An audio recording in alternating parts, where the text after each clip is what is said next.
Assalamualaikum warahmatullahi wabarakatuh.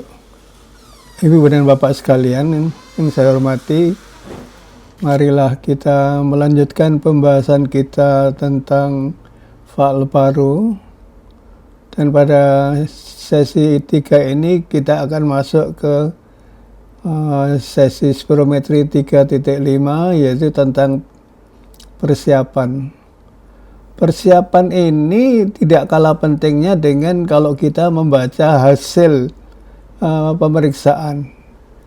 Kita tidak bisa membaca dengan baik, atau mungkin hasil itu akan tidak bisa dibaca apabila persiapannya tidak baik. Jadi Ibu dan Bapak sekalian, spirometri ini sangat tergantung kepada persiapan.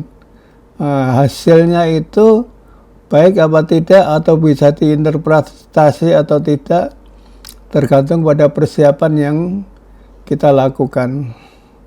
Kita mulai ya. Jadi persiapan ini ada 3 hal yang perlu kita perhatikan, yaitu operatornya. Jadi pemeriksaan faal paru ini tidak seperti pemeriksaan laboratorium yang hanya mengambil darah, tapi ini adalah suatu operator yang harus menguasai tentang bagaimana pemeriksaan akan dilakukan. Operator itu bisa teknisi yang kita berikan kursus, atau mungkin dokter. Kalau memang di situ tidak ada operator, dokternya bisa melakukan sendiri sebagai teknisi yang melaksanakan pemeriksaan faal paru. Dan kemudian alatnya sendiri, alat spirometri, ya tentunya seperti alat yang lain, tentu harus ada kalibrasi. Tidak bisa alat itu terus-menerus dipakai. Jadi mungkin setiap minggu harus dilakukan kalibrasi apakah alat itu tetap konstan di dalam menghasilkan suatu grafik atau nilai-nilai faal paru. Kemudian yang tidak kalah pentingnya adalah persiapan tentang pasien, ya. Subjek yang akan kita periksa itu harus diberikan penjelasan yang sejelas-jelasnya, yaitu tentang apa yang akan kita lakukan, dan kalau perlu teknisi ini memperagakan, mendemonstrasikan bagaimana nanti seharusnya pasien itu atau subjek itu melakukan faal paru. Dan ini ditekankan karena hasilnya itu akan tergantung kepada apa yang dilakukan oleh pasien. Jadi Ibu dan Bapak sekalian, 3 hal tentang persiapan ini sangat penting. 3-tiganya sangat penting, karena ini akan mempengaruhi apakah hasil itu bisa kita interpretasi, bisa kita nilai atau tidak. Kalau kita sebagai seorang dokter hanya membaca angka-angkanya saja, mungkin itu tidak benar. Kita harus melihat juga apakah spirometri ini dilakukan dengan baik, dengan melihat grafiknya, dengan mempertanyakan kepada teknisinya apakah sudah baik melakukan edukasi kepada pasien, bagaimana teknisi melakukan suatu pemeriksaan faal paru. Kita mulai dengan persiapan operator ya. Jadi operator tidak semua bisa melakukan faal paru. Mereka harus di-training dulu.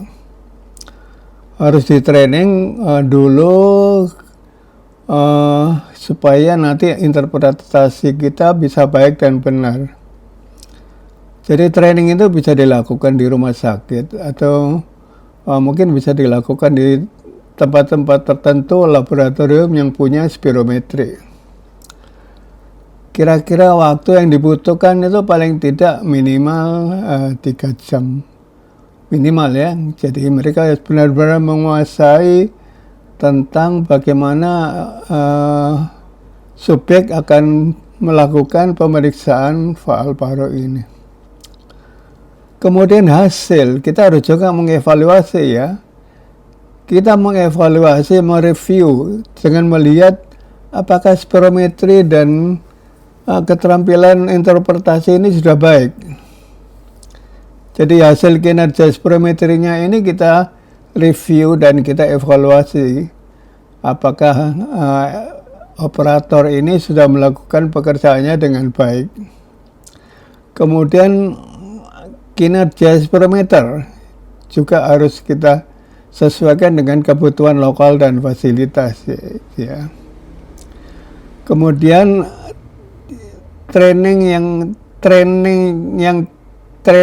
orang yang kita training itu harus juga dievaluasi, ya.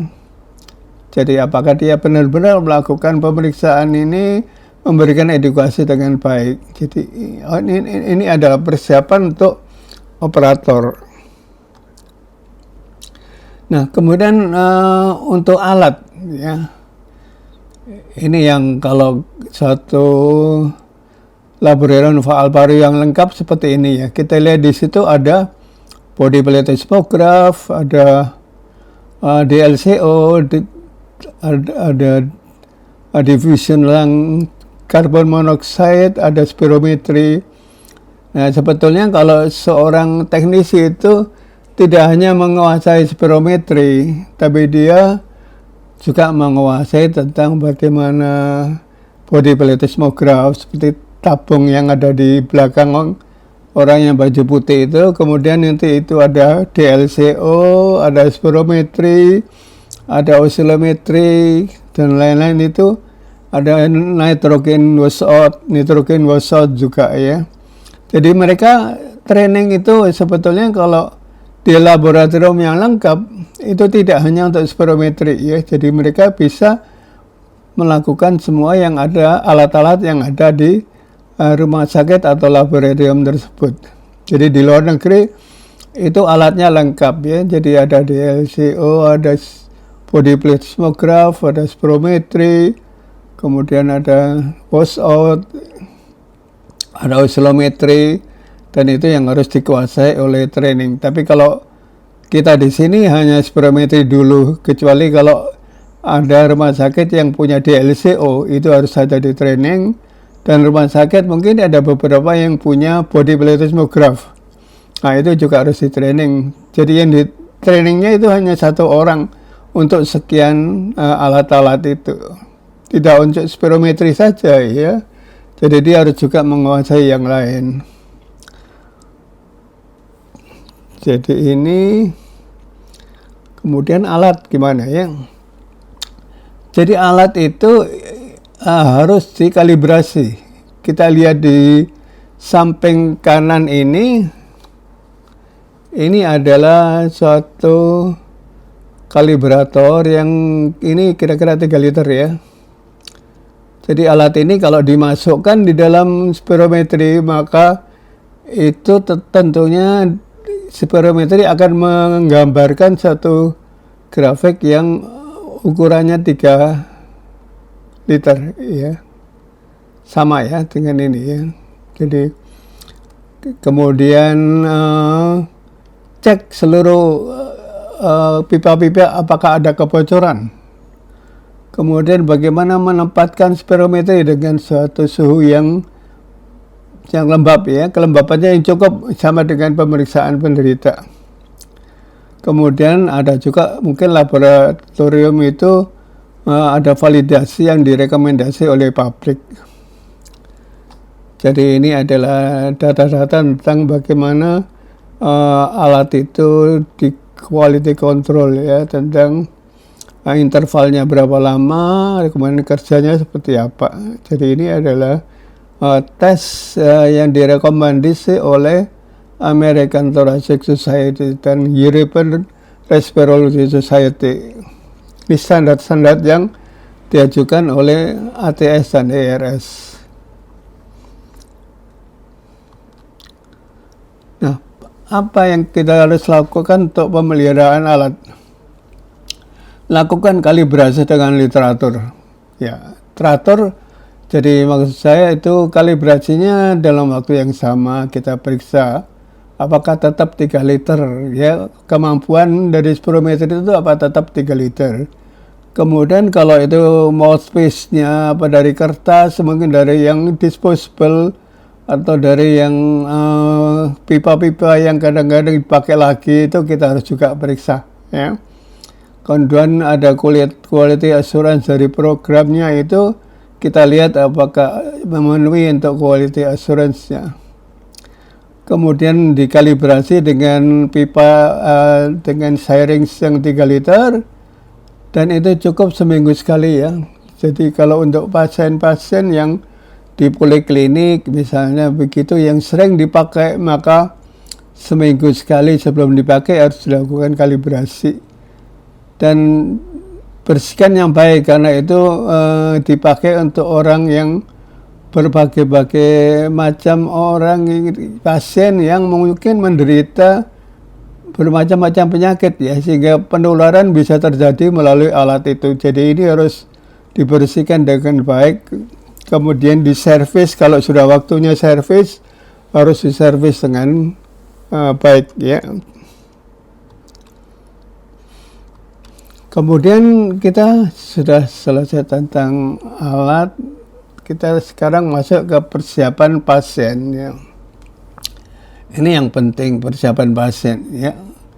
Jadi kita harus punya satu instruksi ya, satu protokol tentang bagaimana persiapan pasien.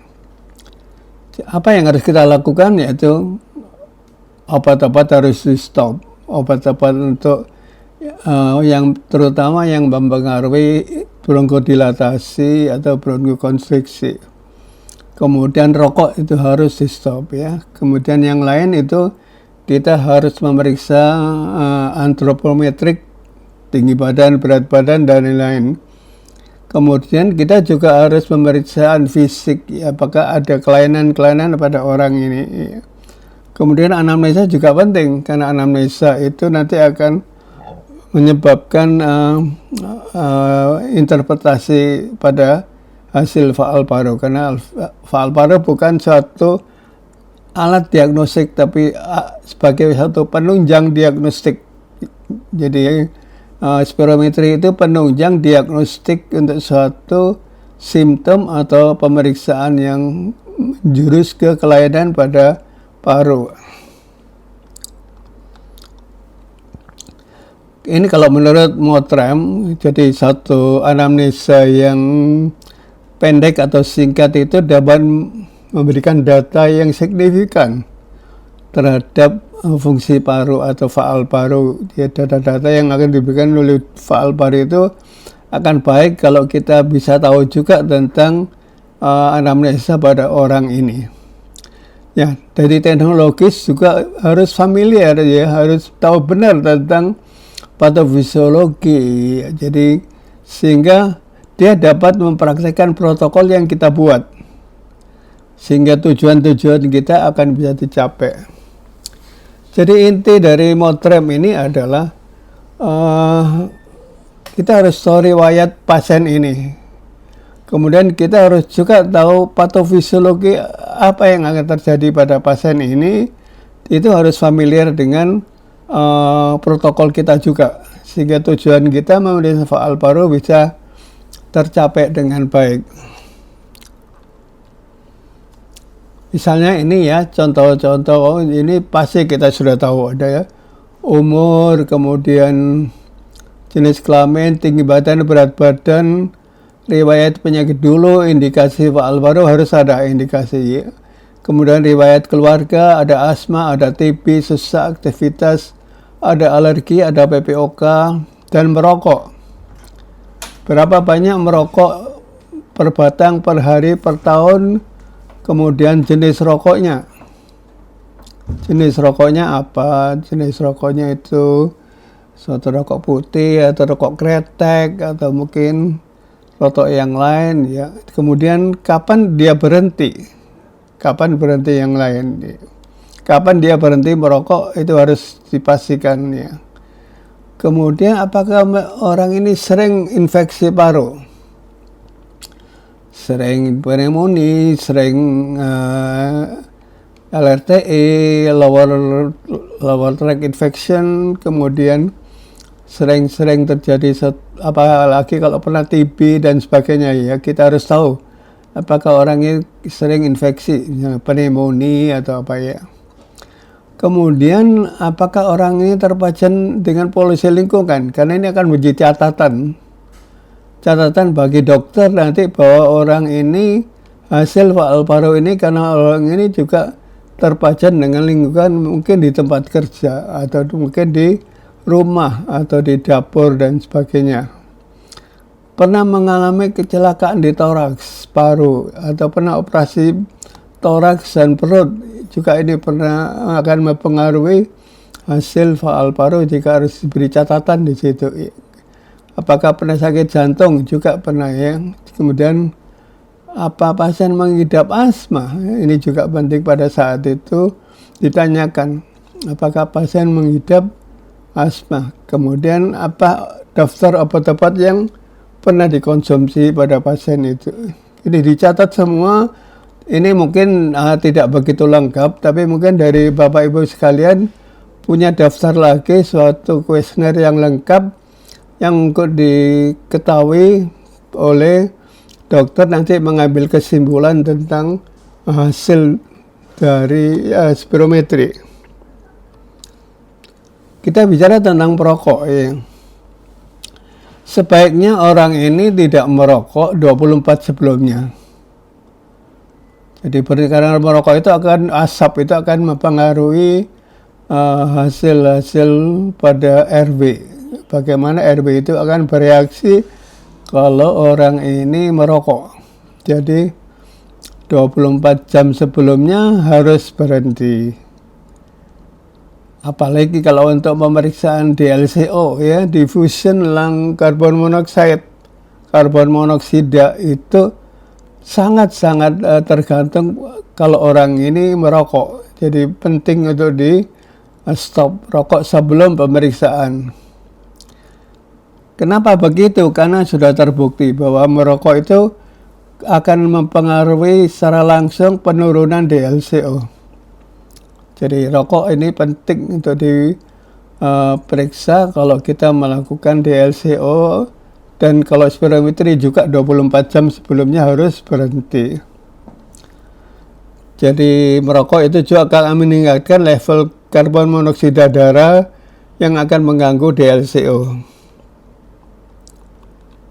Kemudian persiapan lain, sebaiknya pasien tidak terlalu kenyang ya, karena nanti akan mempengaruhi kalau orang disuruh bernapas dengan force, dengan kekuatan, maka akan mempengaruhi kalau orang ini kenyang. Jadi 2 jam sebelum tes sebaiknya memang perut itu agak kosong gitu ya. Ini juga akan mempengaruhi supaya pasiennya tidak muntah atau gangguan lambung kalau dalam kondisi kenyang.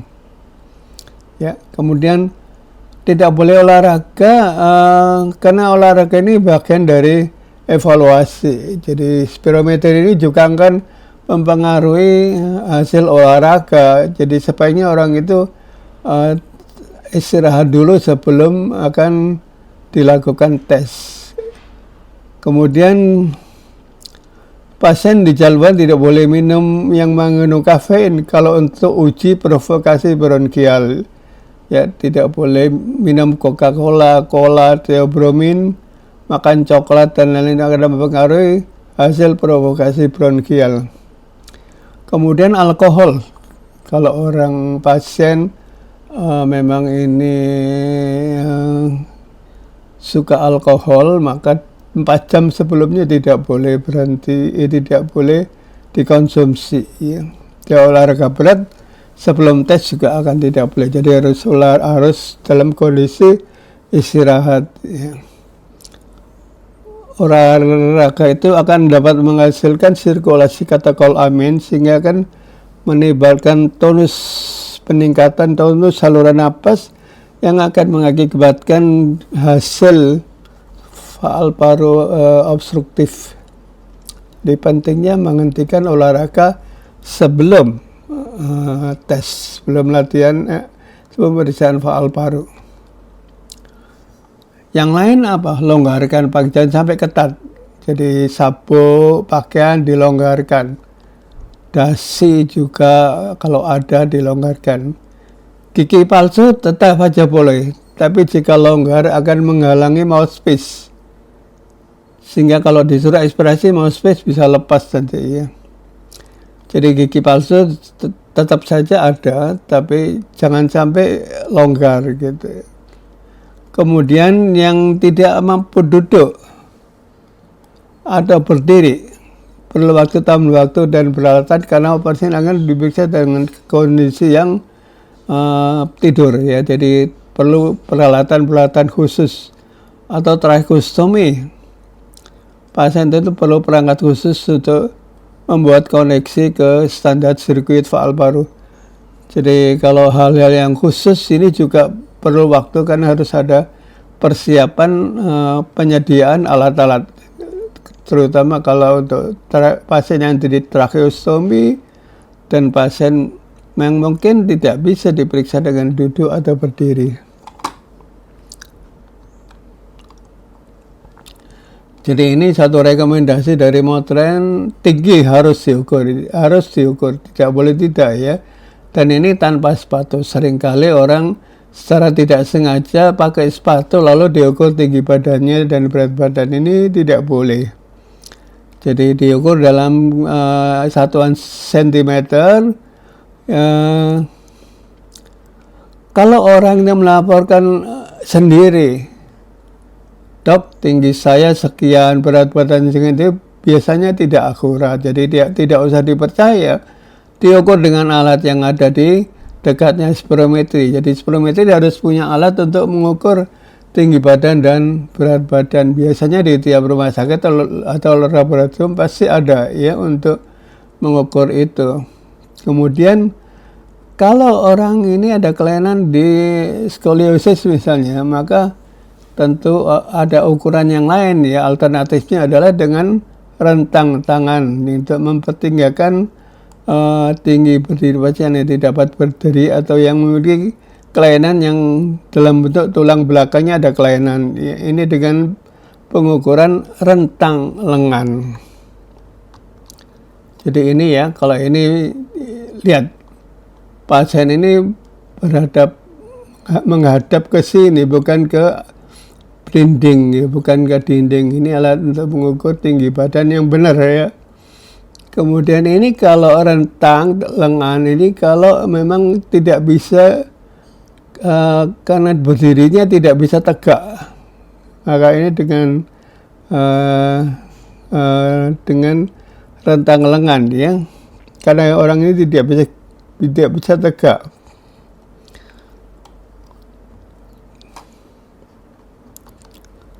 Jadi ini ukuran nanti bisa dilihat bagaimana mengkonversi ulna ke tinggi badan. Jadi ulna itu ini ke tinggi badan.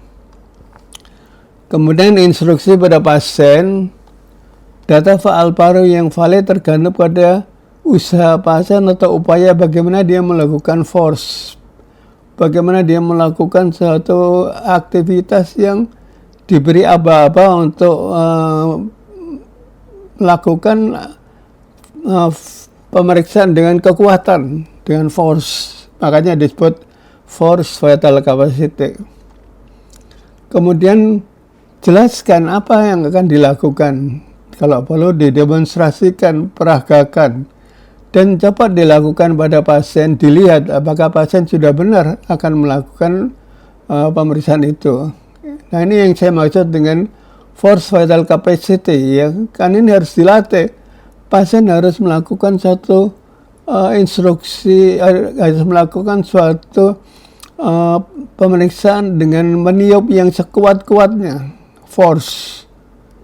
Kalau tidak terlalu kuat atau berhenti sebelum selesai, maka akan menghasilkan suatu hasil yang tidak acceptable ya. Kemudian harus menghirup, untuk menghasilkan FVC harus menghirup sedalam-dalamnya, inspirasi sedalam-dalamnya, kemudian ekspirasi sekuat-kuatnya dan secepat mungkin. Ini untuk menghasilkan force vital capacity. Tapi kalau untuk vital capacity tidak ada force-nya, maka semuanya ini dalam kondisi yang tidak dalam kekuatan yang berat, tidak dalam kekuatan dan tidak dalam kecepatan yang secepat mungkin. Nah, kita sebagai atau sebagai teknisi maka harus memberikan apa-apa ya. Tidak bisa pasien dibiarkan sendiri. Silakan Pak tiup sekuat-kuatnya. Pasien harus beri apa-apa ya, misalnya terus gitu ya. Kemudian apabila hati-hati ya, bila diperlukan satu manuver yang pelan. Ini tidak force ya. Jadi kalau force memang harus kita perhatikan, tapi juga instruksi kalau tidak diperlukan, kalau diperlukan yang pelan. Jadi pasien harus benar-benar dalam kondisi meniup dan menghirup dan meniup yang pelan. Ini kadang-kadang sulit untuk dipraktekkan atau dilakukan oleh subjek. Kemudian periksa bibir. Ini seringkali teknisi itu selalu melihat kepada spirometri, grafik spirometri. Tidak melihat bahwa mungkin bibir yang di mouthpiece itu bocor. Nah, ini akan mengganggu pemeriksaan. Ya. Kemudian di pemeriksaan khusus untuk pasien disuruh terengah-engah, itu terjadi pada body plethysmograph. Dan ini harus diberi contoh bagaimana yang disebut panting atau terengah-engah ya. Ibu dan Bapak sekalian, meskipun instruksi sudah jelas, kadang-kadang memang seringkali tidak bisa dilakukan. Kadang-kadang memang pasien tidak mampu melakukan itu. Misalkan sebelum waktunya berhenti, sudah berhenti. Padahal masih kuat sebetulnya. Nah, malah itu pentingnya teknisi untuk memberikan suatu aba-aba. Bagaimana memberikan suatu semangat pada pasien untuk menyelesaikan satu manuver yang baik. Apalagi kalau ada batuk, kemudian ada napas yang berkali-kali. Nah, ini buat catatan supaya nanti kita bisa tahu apakah ini acceptable atau tidak. Jadi instruksi pretesnya menurut Mottram. Jadi ini menurut beberapa laboratorium memang beda-beda ya. Ini menurut Mottram itu tidak boleh merokoknya 1 jam. Tadi kan 4 jam sebelum tes ya. Makanan yang ringan ya sebelum tes. Jadi jangan sampai perut kenyang. Kemudian tidak boleh olahraga ya, jogging, sepeda. Jadi istirahat dulu lah sebelum tes ya, 2 jam sebelum tes supaya tidak mempengaruhi nanti hasil pemeriksaan. Karena bagaimana juga otot-otot ini akan bekerja dan mungkin kelelahan untuk dilakukan pemeriksaan yang memerlukan suatu kekuatan yang berat ya. Kemudian obat-obat juga perhatikan ya, misalnya ini obat-obat. Jadi kalau 6 jam sebelum tes, kalau kita sabar ya, albuterol, kemudian ada ipratropium dan albuterol, Combifen, campuran, kemudian lama, atrofen, kemudian levabuterol, kemudian berbuterol. Ini mungkin tidak semua ada di sini ya. Yang ada di sini adalah mungkin ini Combifen ada di sini, Ventolin ada di sini ya. Ini ada Saba, ada Sama, ada Saba. Ya, jadi ini 6 jam sebelumnya harus berhenti. Nah, kalau yang efeknya long acting 12 jam ini juga harus ya. Ada formoterol di sini juga ada formoterol dan ICS misalnya ada salmeterol. Ini dua-duanya ini suatu laba ya, long acting ya. Kemudian kalau 24 jam ini tiotropium ini satu lama antimuskarinik, tapi dalam waktu periode long acting ya, yang lebih dari formoterol di sini 24 jam ya. Ini ada tiotropium di sini. Kemudian parfum yang mungkin mengganggu penciuman kita juga akan jangan dipakai ya, nanti akan mengganggu pernapasan kita, pernapasan pasien maksud saya ya. Ya, jadi ini adalah obat-obat yang bisa mempengaruhi bronkokonstriksi, yaitu ada SABA, ada SAMA, ada kombinasi SABA SAMA, ada LABA long acting 12 jam, ada ultra long acting tiotropium 12 jam sebelumnya. Tiotropium misalnya Spiriva ya, contohnya ini dulu ada, sekarang mungkin masih ada. Sekarang ada kalau pakai long acting antimuskarinik ya, pakai Spiriva ini yang ada di sini, tiotropium. Jadi ini tentang obat-obatan yang perlu diperhatikan. Kemudian ini apa yang benar, apa yang salah ya. Jadi kalau ini harus seperti inilah ya. Contoh saja ini, tidak boleh rahang ini ke bawah, karena ini akan mengganggu mouthpiece dan mengganggu nanti jalannya udara masuk ke saluran napas. Kalau ini kan nanti langsung ya. Jadi sini nanti langsung ke saluran napas, tidak terganggu di sini. Kemudian ini ada kebocoran di sini, tidak boleh. Ini cepat. Karena selama pemeriksaan mungkin tidak sadar pasien itu akan terganggu mouthpiece-nya itu, sehingga pasien tidak sadar mouthpiece-nya hampir terlepas. Itu menyebabkan kebocoran dan itu tidak baik, dan itu tidak bisa diterima untuk pemeriksaan satu spirometri. Ya. Nah, ini untuk supaya hasilnya baik, jadi peragakan. Jadi teknisi itu memperagakan dulu manuver yang akan dilakukan. Bagaimana yang tidak force, jadi vital capacity yang tidak jadi slow vital capacity, yang artinya tidak usah dilakukan dengan force. Jadi pelan-pelan, dan kadang-kadang pasien itu tidak bisa, maka harus diperagakan bagaimana yang pelan dan bagaimana yang dengan force ya. Kemudian dibimbing ya, pada saat inhalasi maksimal itu dibimbing. Kemudian hembus yang kuat itu untuk melakukan force ya. Kalau yang tidak force ya dibimbing inhalasi pelan-pelan, hembus pelan-pelan ya. Kemudian bila diperlukan bagaimana mengkoreksi tiap-tiap masalah itu dijelaskan kepada pasien. Dan ini dilakukan 3 manuver, yang 2 yang berdekatan yang dipakai nanti, itu yang artinya reproducible.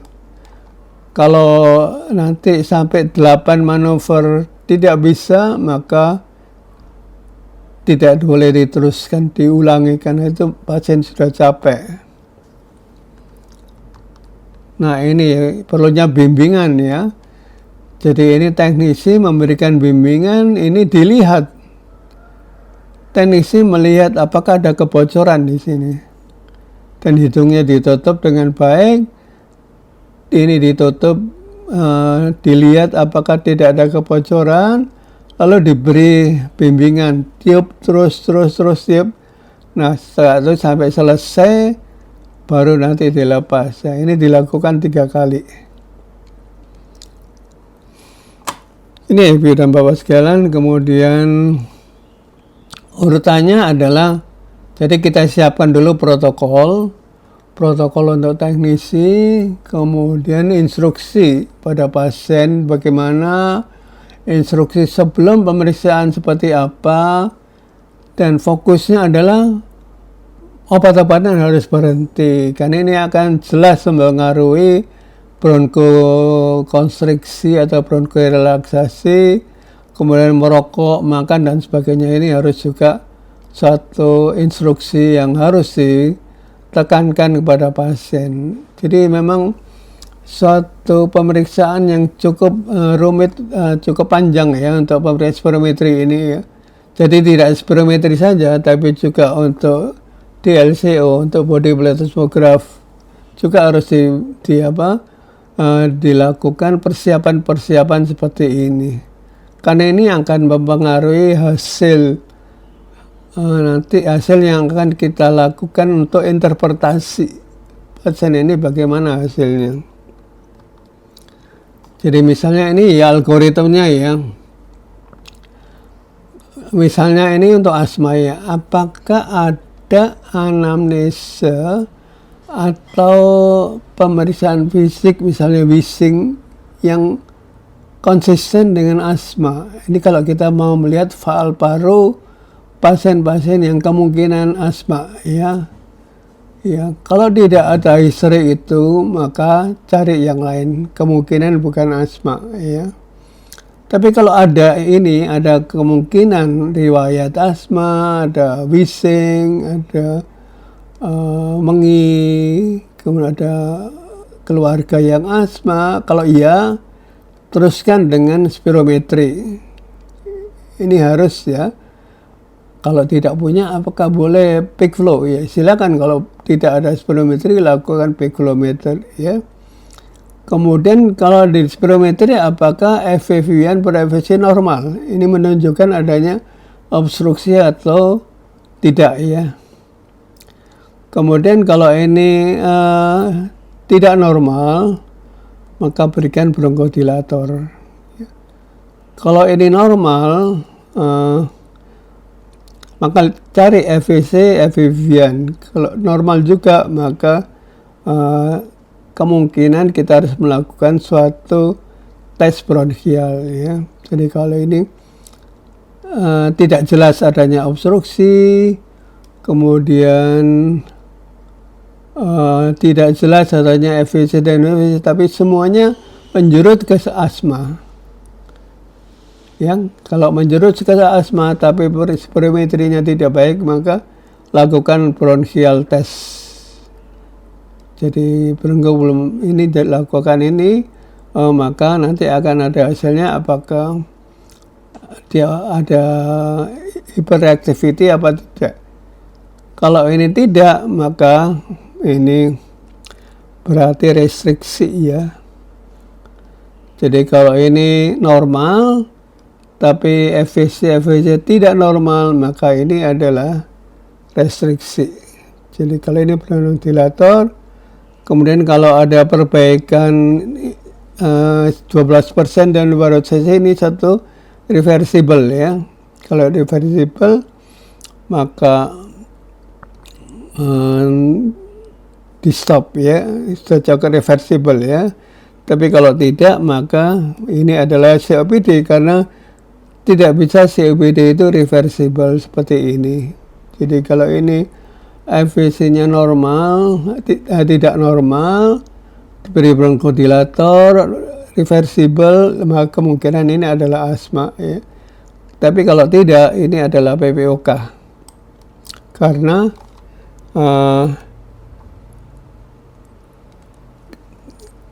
karena reversibilitas PPOK itu tidak akan sampai mencapai 200 cc dan 12%.